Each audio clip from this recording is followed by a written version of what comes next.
सादगी और जिम्मेदारी के एहसास के लिए इतिहास में बहुत प्रसिद्ध हैं। यहाँ उनके जिम्मेदारी के एहसास से जुड़ा एक प्रसिद्ध वाकया है। हजरत उमर और आग तापता परिवार। ये वाकया हजरत उमर फारूक रजी अल्लाह अन्हु की खिलाफत के दौर का है, जो जनता के प्रति एक शासक की गहरी जवाबदेही को दर्शाता है। वाकया 1, गश्त निगरानी पर खलीफा। यह उनकी आदत थी कि रात के अंधेरे में वो भेष बदलकर शहर में गश्त करते थे ताकि वो व्यक्तिगत रूप से लोगों की परेशानियों को जान सकें। एक रात वो और उनके सहायक हजरत असलम मदीना से बाहर की ओर जा रहे थे। तो प्रकाश और आवाज, उन्होंने दूर एक जगह पर जलती हुई आग देखी और बच्चों के रोने की आवाज सुनी।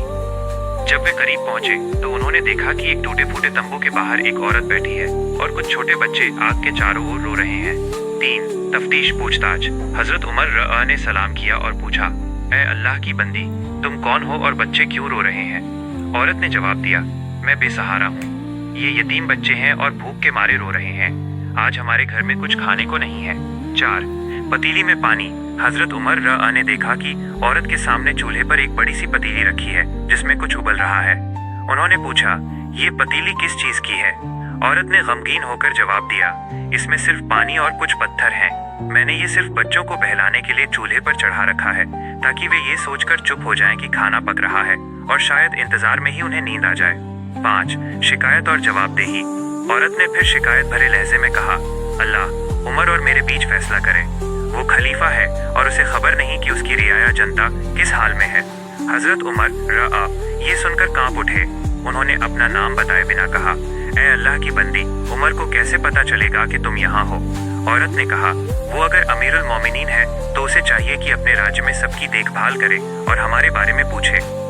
खलीफा का अमल। जिम्मेदारी का एहसास। हजरत उमर तुरंत अपने सहायक असलम के साथ बैतुल माल सरकारी खजाना की ओर भागे।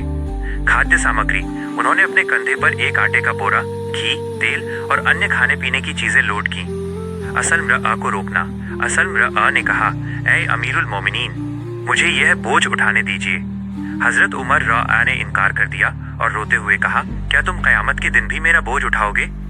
आज अगर मैंने इस औरत का हक पूरा नहीं किया तो कल खुदा के सामने मैं क्या जवाब दूंगा? खाना बनाना।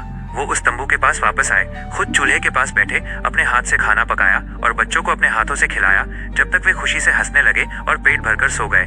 जाने से पहले हजरत उमर तब तक वहीं बैठे रहे जब तक बच्चों ने अपनी मुस्कुराहट से उन्हें विदा नहीं किया। फिर वो औरत से माफी मांगकर वापस लौटे। कहानी का निष्कर्ष। यह कहानी हजरत उमर की खौफ खुदा और जवाबदेही की भावना को दर्शाती है। उन्होंने